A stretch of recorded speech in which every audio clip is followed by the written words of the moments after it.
I'm haunted a little bit by something that Michel de Fabiani said earlier. He said, if there's a Brexit, he's still not certain there's going to be a Brexit. Are you certain there's going to be a Brexit? That, for me, is the problem and the tragedy, is that for the last almost 3 years now, the British Parliament has done nothing except talk about Brexit and try to sort of lessen the catastrophe or whatever. They're doing nothing for the country. All they're doing is manoeuvring about to try and stay in power.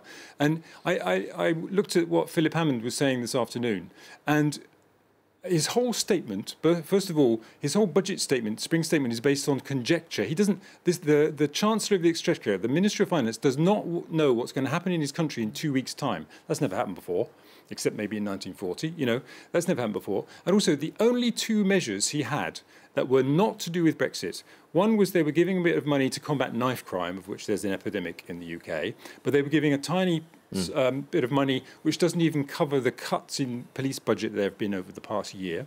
And the second one is they're going to put free sanitary towels into schools for young girls. I mean, those are the only two, which is great for teenage girls, but there is the only two non-Brexit measures in a Chancellor of the Exchequer's financial statement. They're not running the country at all. They're just talking about Brexit, which ultimately comes down to a power struggle within Britain. Who's going to be the next Prime Minister? Who's going to be in power? That's all they're really interested in, for me, as a total cynic. They're not managing the country.